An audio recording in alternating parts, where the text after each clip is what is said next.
I wanted to just quickly, two housekeeping announcements.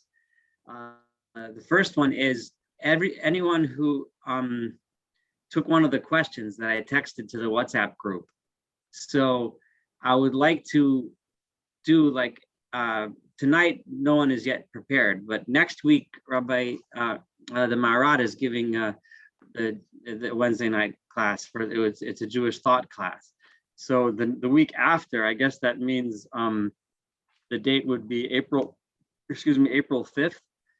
So if I'll have two people give 5-minute presentations on their questions, and then the week after that, which I guess is, I'm sorry, not April 5th, I mean May 5th.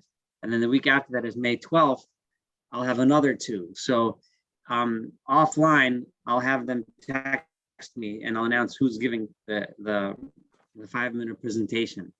And during the week, I'll throw out more questions as they pop up in my mind, so more people can take questions. So that's the first housekeeping announcement. The second one actually kind of references back to something that I said in the last shiur, in last week's shiur. It's not really a correction, but I want to qualify something that I said. I had mentioned the machlokas, the argument over whether or not hirhur kedibur dami, which is whether or not if you think a blessing, if that qualifies as speaking it.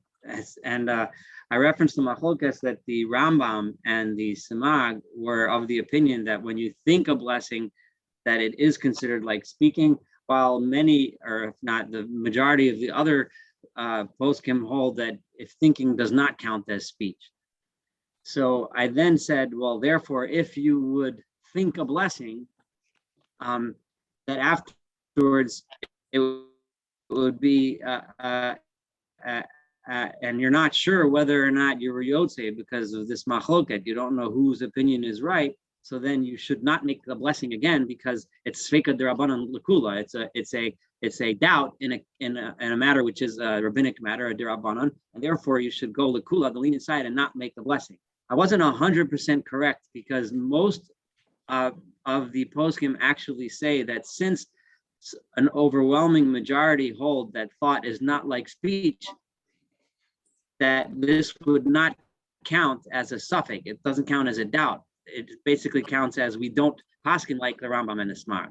There are poskim who say, though, that it is considered a suffix and you should not make the bracha, but they remain in the minority. So I'm not really correcting myself. I just want to qualify my statement that most people today would say that even if you thought the blessing, you should still say another blessing. I just wanted to make that correction so that I don't leave the wrong impression out there. So now, and please, if anyone has a comment, feel free to start speaking. I'll pick it up. I'll notice that you're talking, and then I'll stop.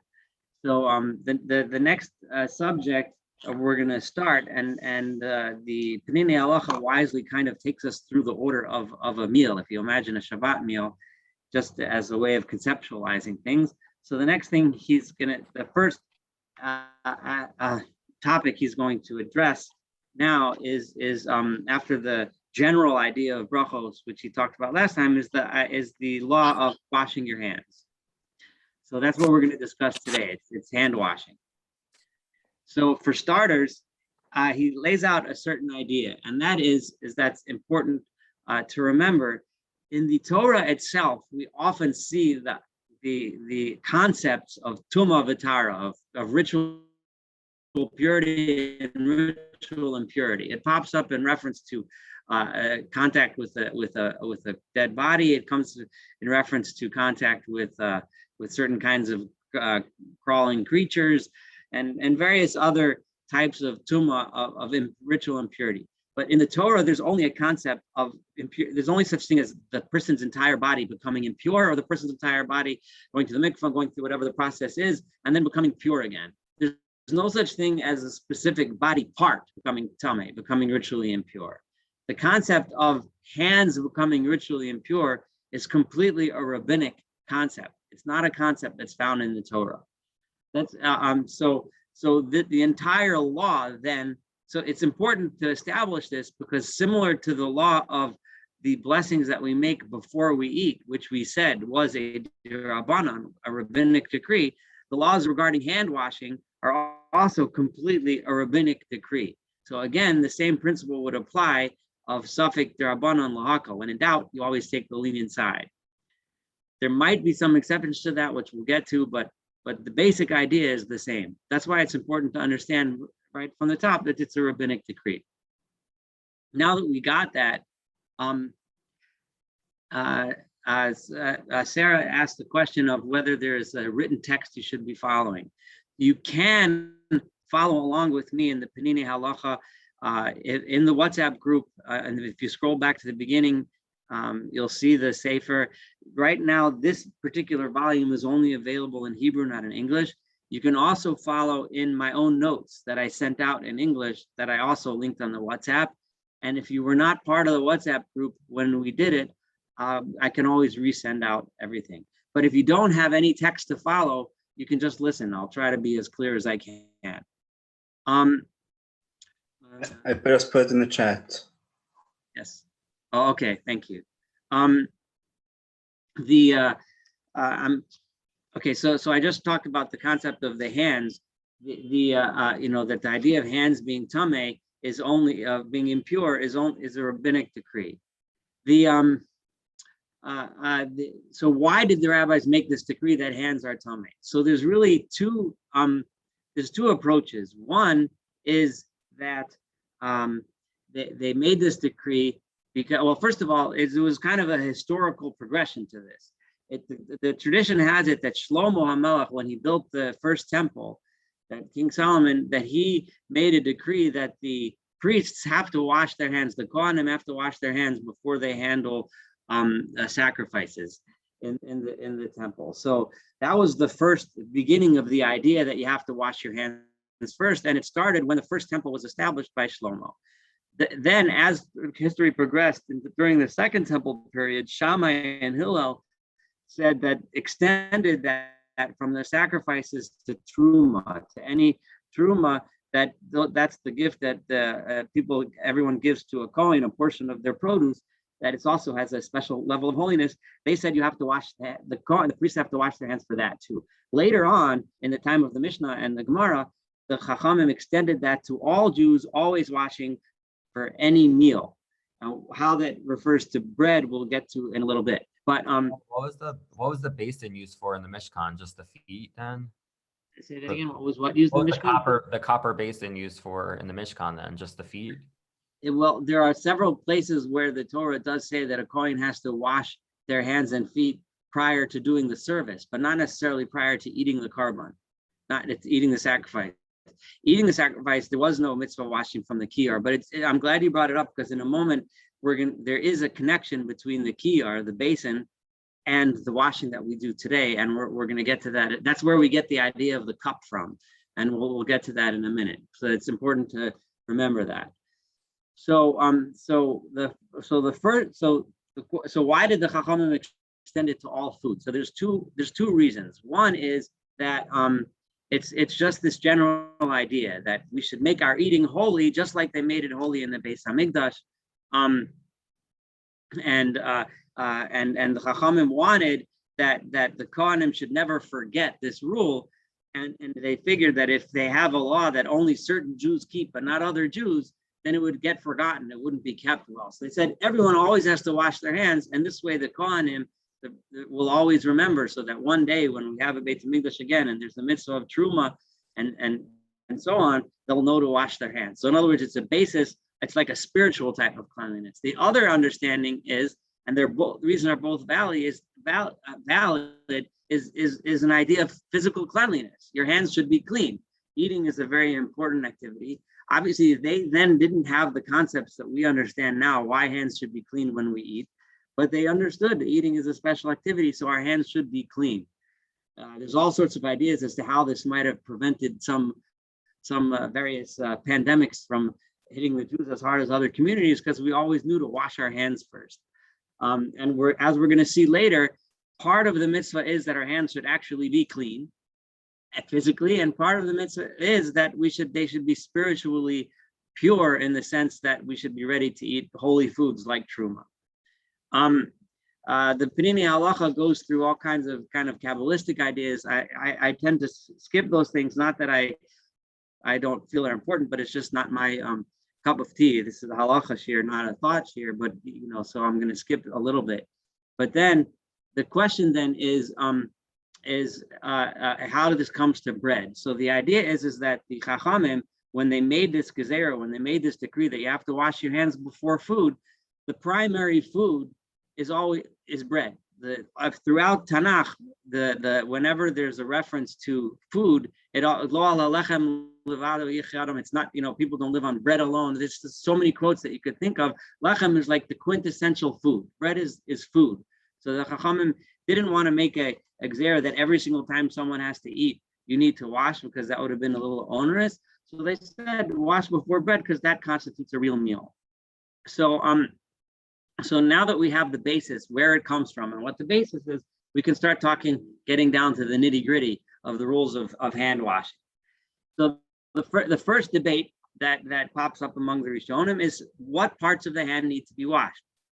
So there's a kind of a divide between the Rishonim, between Rashi representing most of the Ashkenazi Rishonim, who kind of went along Rashi's path, as they often do. And that was the idea that the fingers are basically what you eat with and what you touch things with, and the fingers get the most dirty. So you have to wash up to the knuckles where the fingers meet the hand. And that's all you actually need to wash. And if some of us might remember that on Tisha B'Av or on Yom Kippur, when you wash your hands, you're supposed to only wash up to the knuckles, because you're not because of the same reason. You have to wash, but you don't wash the whole hand. Now, Rambam and many of the other Rishonim hold that you're supposed to wash your entire hand all the way up to your wrist. So this is an argument and a debate. Technically speaking, those of us that would typically go according to the Ashkenazi Rishonim would say that the obligation is only up to the knuckles. However, it's become universally accepted to wash the whole hand, mostly because what's the big deal? You're washing your hands, it's just water. You might as well wash your whole hand. And it's pretty simple, but that's the basic idea.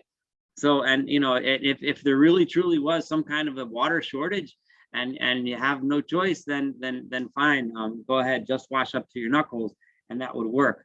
But in general, I mean, thank God we don't have such a water shortage.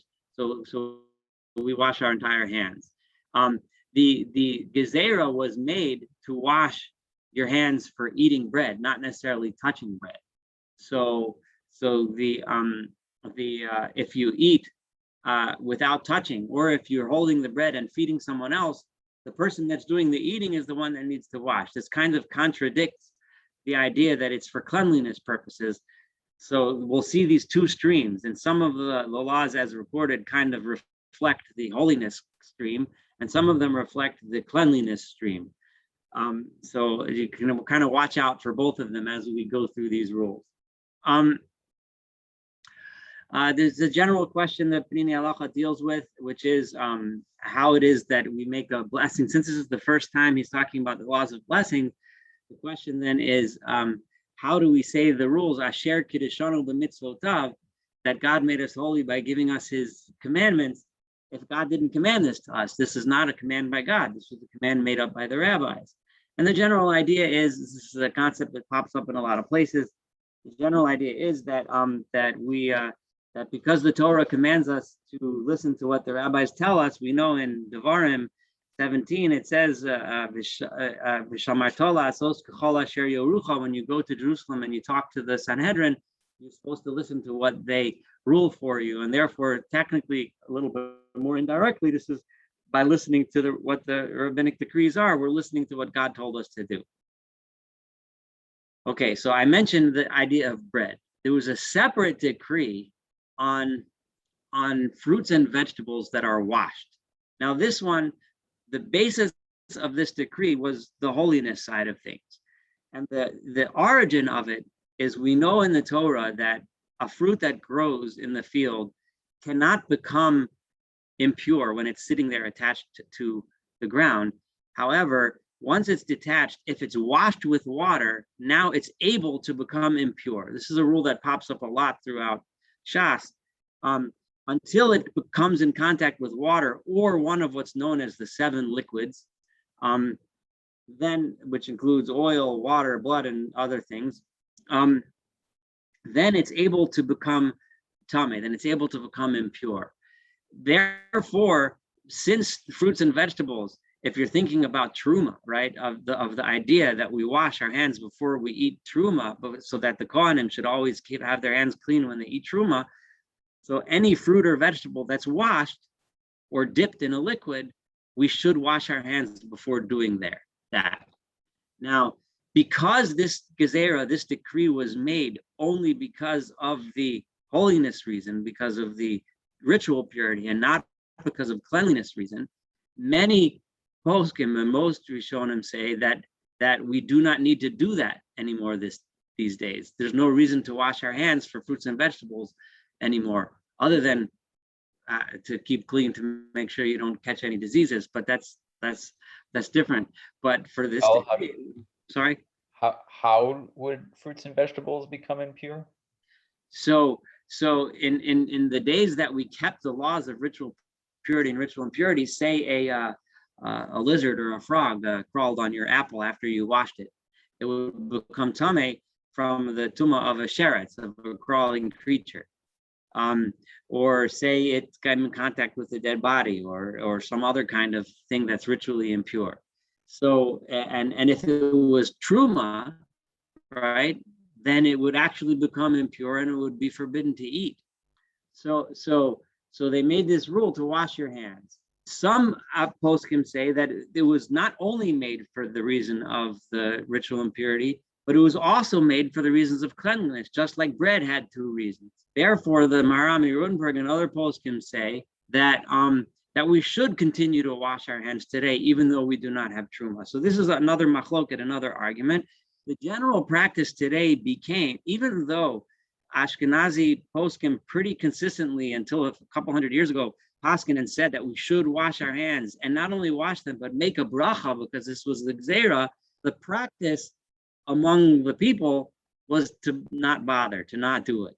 So therefore, the practice became not to wash hands before fruits and vegetables. So then the poskim said, well, you know what? Since it's questionable, maybe yeah, maybe no, go ahead. If you remember to wash your hands, don't make a bracha. Now, the place which we all will remember this from, this is, you won't forget it, is we all know when we take a vegetable by karpas, by the Seder on Pesach night, and we dip it into the salt water, right? So here you have a classic case of taking a vegetable and dunking it into water, and everyone's doing it. And what do we do right beforehand? We do orchatz, right? We wash our hands, but we don't make a bracha. Why? Because of this sak, right? Because we're not sure, do we make a bracha, do we not make a bracha? And the rule is, as we said, safek d'Rabbanan lahakol, right? So therefore we don't make a blessing beforehand, but we do wash our hands. Okay, and if you wouldn't wash your hands, it wouldn't be terrible, but that's how the Seder was made. Okay, so now we'll move on to another. Yes, go ahead. So did the text of the Seder, did the practice of the Seder change? Or was it always not to wash your hands? Well, the practice of the Seder was going back to the time of Chazal, was washing the hands, because then they did wash their hands, right?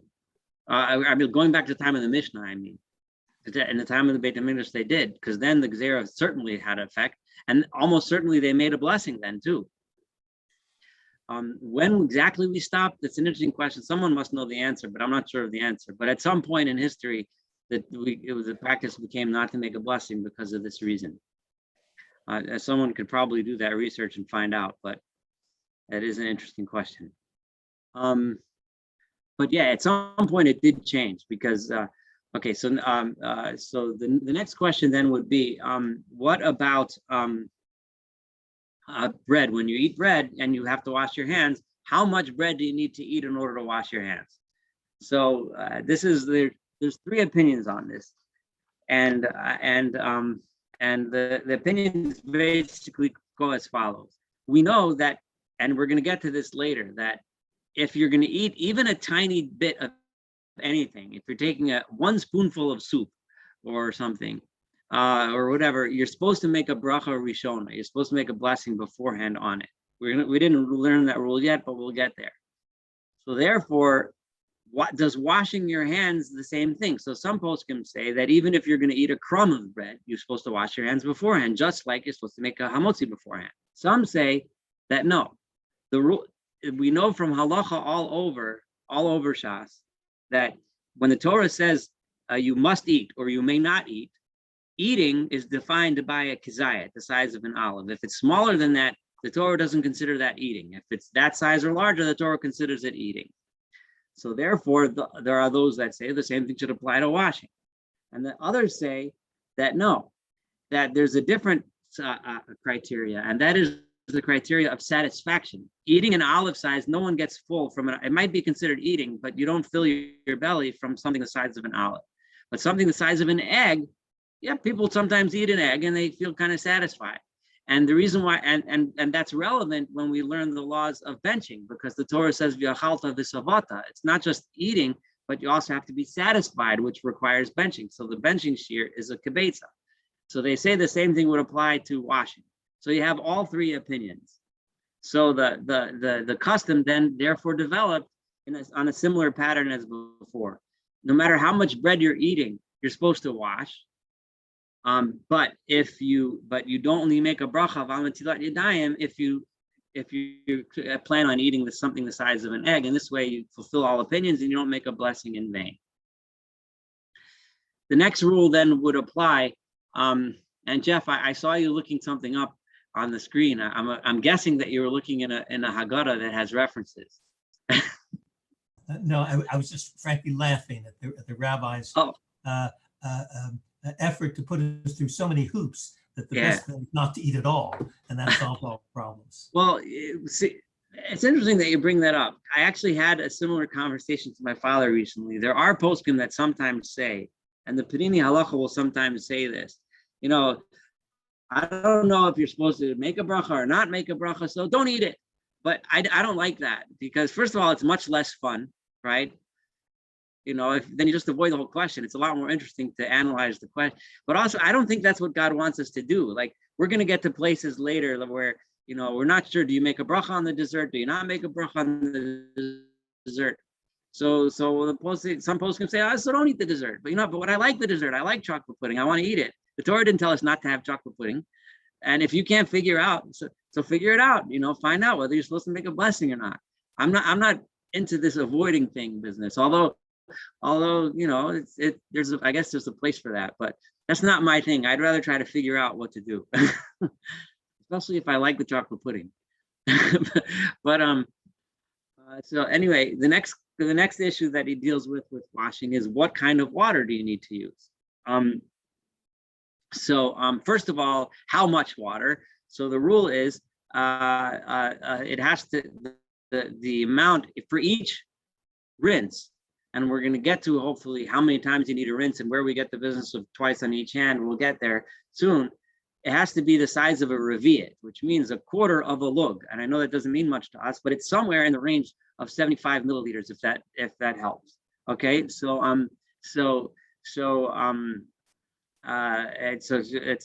to be about the size. So I don't know how I'm trying to look at. I don't know if someone could either tell us or text to the group how many ounces that amounts to for those of us Americans who think in ounces.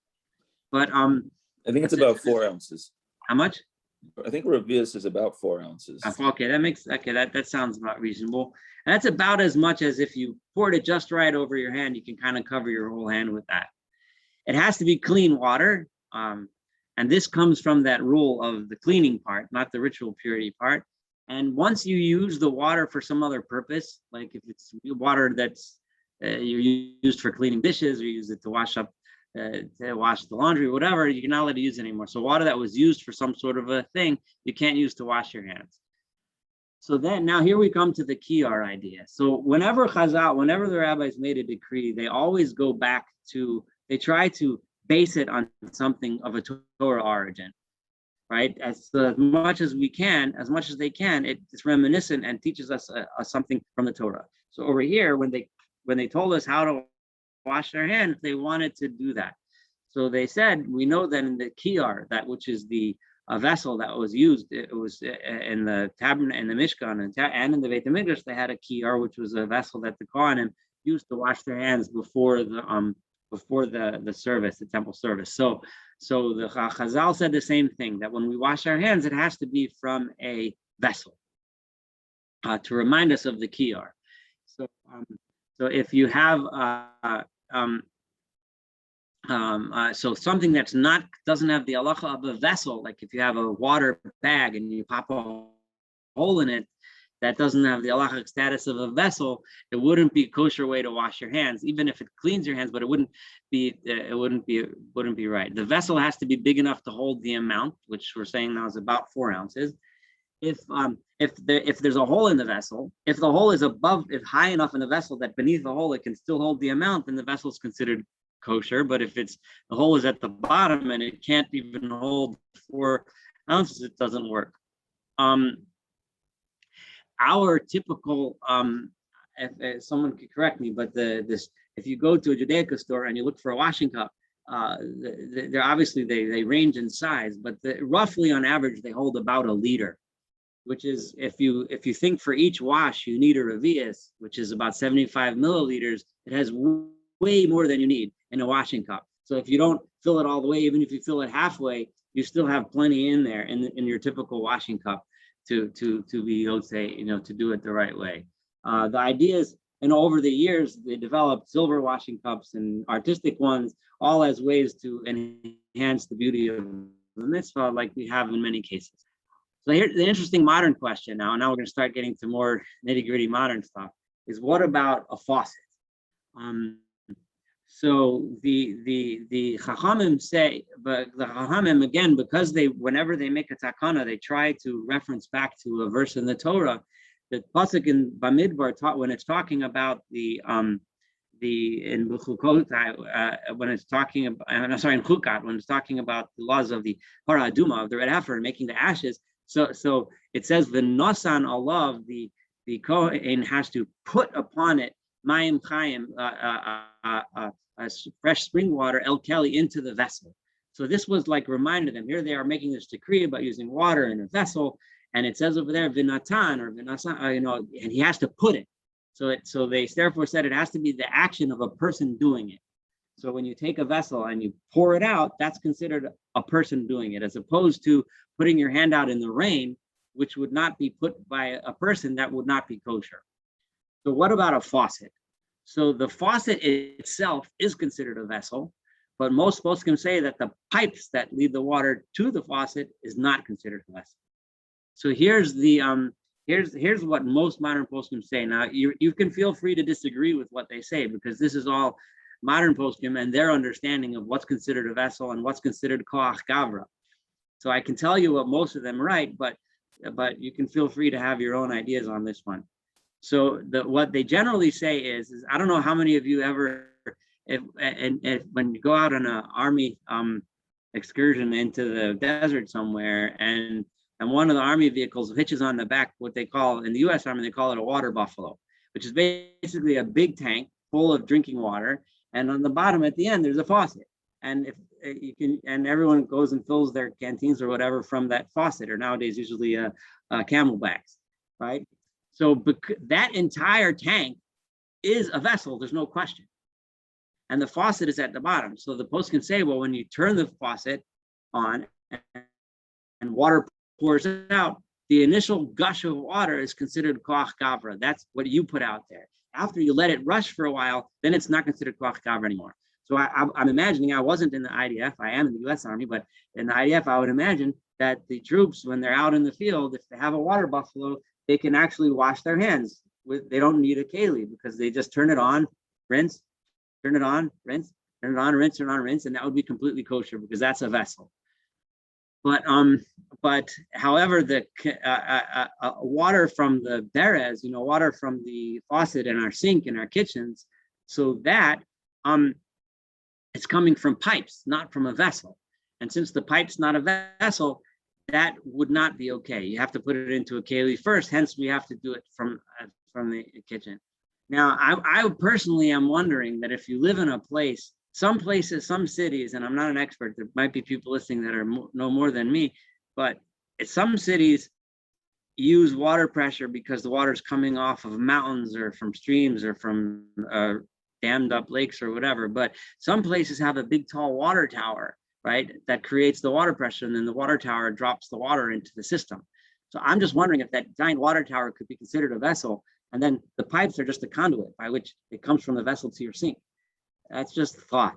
I don't know. You can someone wants to look that question up or decide whether they think, because I'm just wondering if maybe if you're in a town that uses a water tower to create water pressure, it might actually be kosher to use your sink.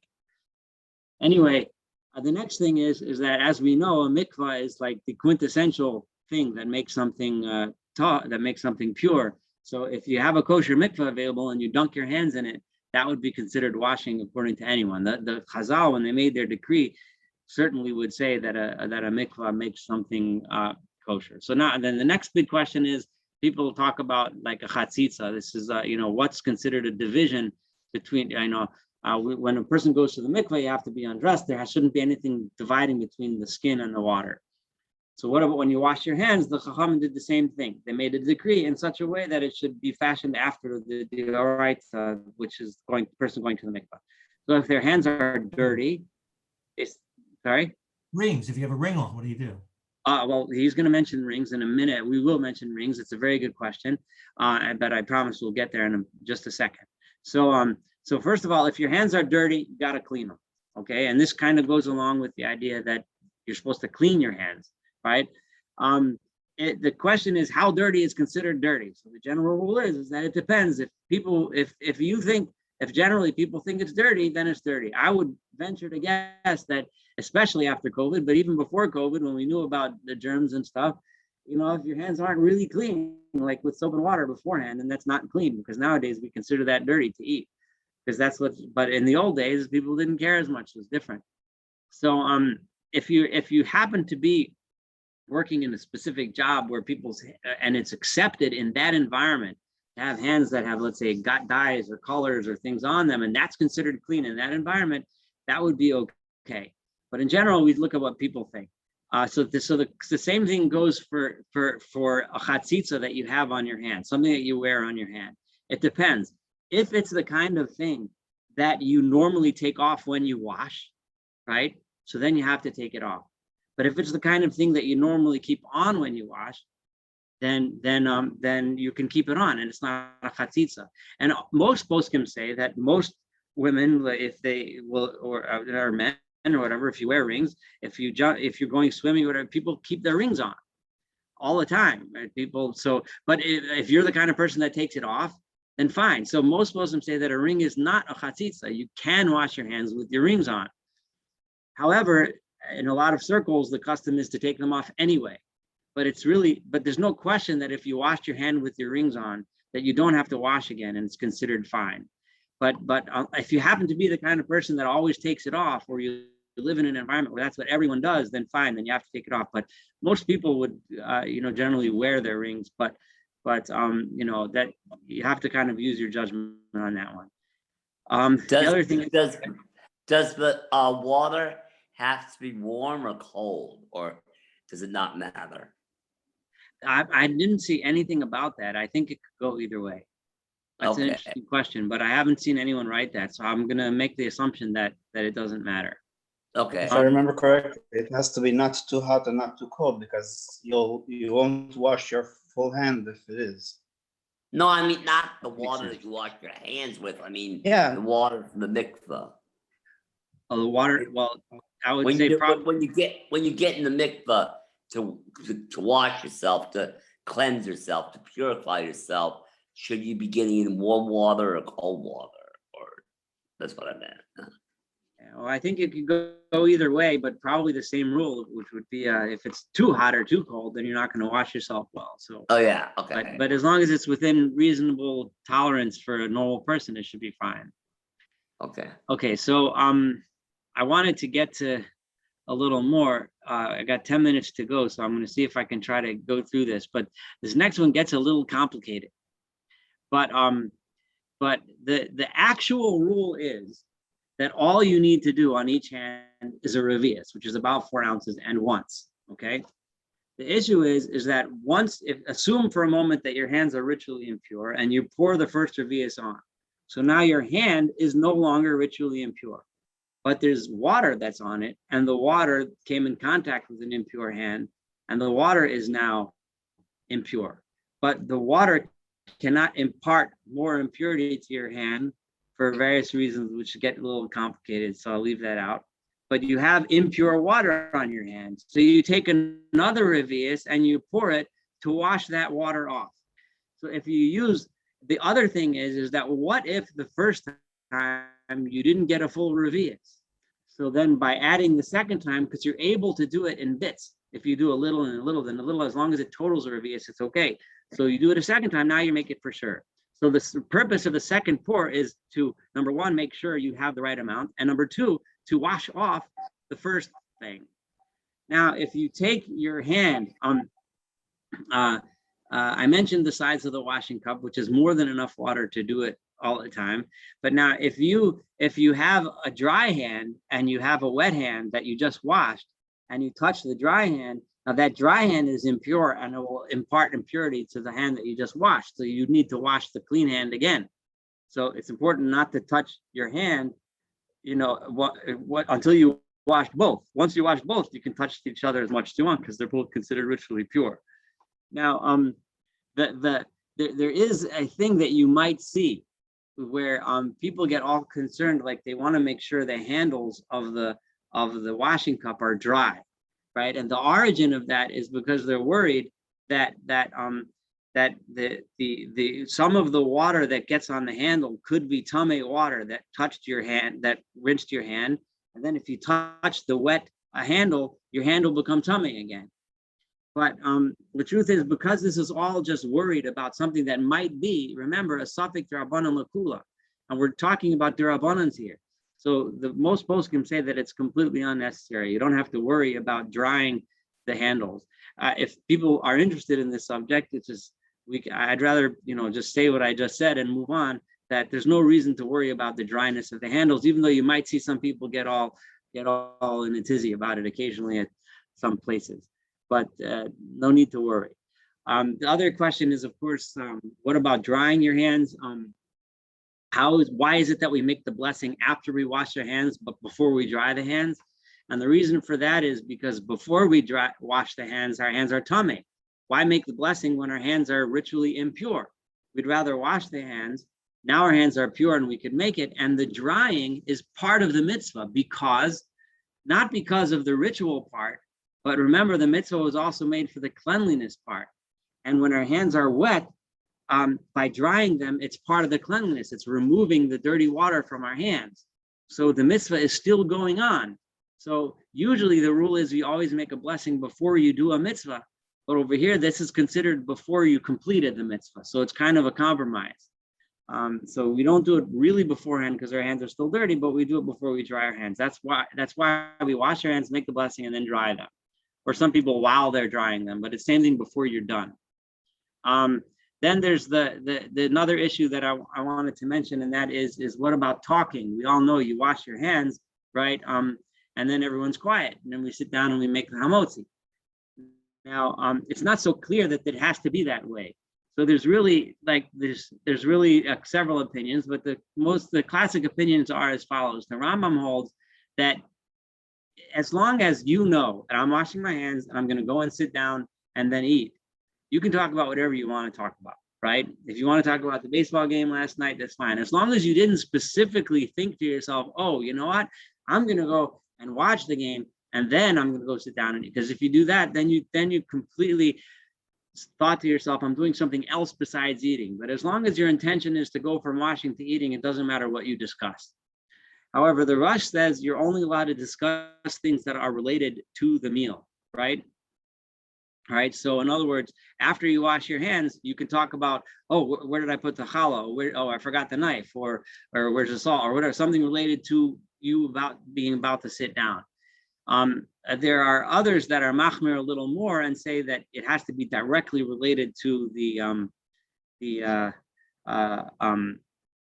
to the eating of to the bread and the bracha you're about to make. So that's how the custom came to be the most machmir of all. I don't know. And often when there's a machlokas between the Rambam and the Rosh was the tour kind of was the Rosh's son, and he took off from the Rosh. Keep that. I don't know if Sephardim, and if someone can tell me if they maybe aren't so careful to not discuss things between washing and the bracha on the hamotzi. If someone can tell me if that is a different custom. I know among Ashkenazim where I grew up, you're not allowed to say a word, but I just something I wanted to bring up. But anyone would agree though that if you washed your hands, you made until Sidayim, but then you decided, oh, I'm gonna run outside and get the mail, you'd have to wash over again, because that means you said, I'm doing something else besides eating. I'm gonna skip items 8 and 9. Oh yeah, item 9 is very important. 9 and 10. I'm sorry, items 14 and 15 in my notes are important. I want to mention them before we're done, and then I want to open the floor up. And that is that if you're totally desperate, you have no water, but you have a sandwich and you're hungry, so then you can, and you have there's no access to water. Then you can wrap the bread in a towel or a cloth and eat it without touching it. And this kind of goes along with the cleanliness rule, not the ritual impurity rule, so that the food remains clean and so on. And the other idea is that what if you're traveling along, right? If you know that along the route of your travel, you will pass water, and it won't mean that you have to delay your food for a long period of time, then you should continue to travel and get the water regardless of the distance. So if you're driving along the highway, you know there's a rest stop in 6 miles, then, or 7 miles or 8 miles, just keep driving until you get to the rest stop and get water. But if you are, but let's say you have to take an exit and go somewhere else off your beaten path, then it depends on the distance. If you have to go out of your way a mil, right, which is approximately a kilometer, then a mil or less, then you're supposed to go out of your way to get the water. If it's a mil or more, you do not need to go out of your way to get the water, and you could do the business with the towel. So I just wanted to make sure I mentioned that rule. At this point, I can open the floor to questions. So can you touch on Mayim Achronim? I don't know if that was part of Panini, but It is an new important to subject. me. It's newish to me. I'm not quite familiar with it. Yeah, well, we're going to get to Mayim Achronim. It's going to Okay, be, so we're then going to I can- discuss it right before we talk about benching.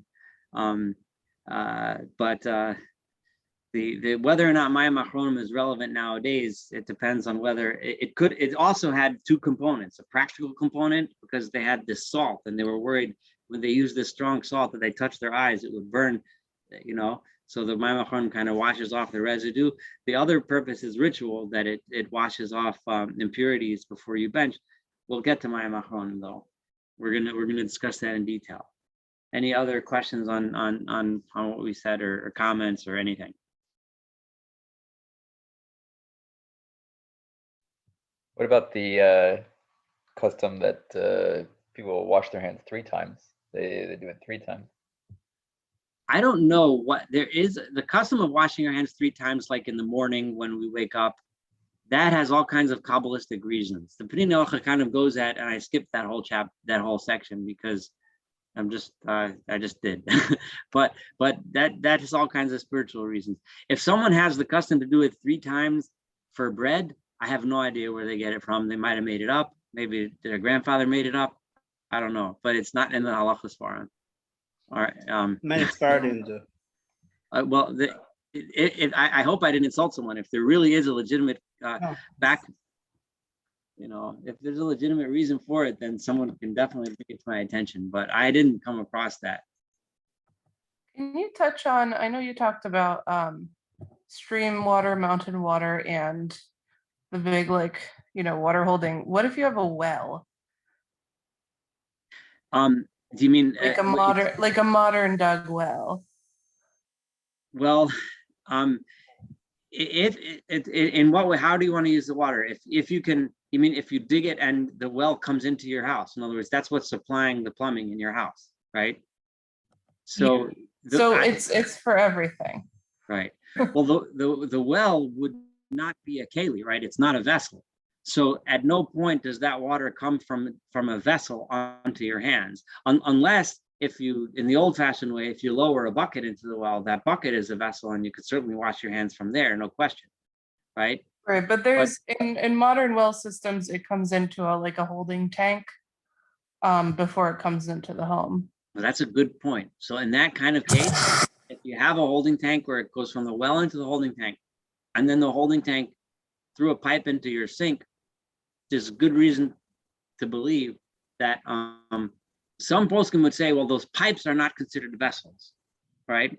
I personally might say that the pipes could be an extension of the tank. And therefore, when you wash your hands from your faucet, you're really washing it directly from the tank. It's just going from the tank to your hands through a conduit. But there's a good reason to believe that it might be a kosher way to wash your hands. Okay. Yeah, I think that didn't think of that, but I like that one. I was thinking about a huge water tower and that supplies a whole town. But you hear that's basically the same idea, except you have a tank for your own house or for just a few houses that share the well or whatever, Interesting. Yeah. Any other comments?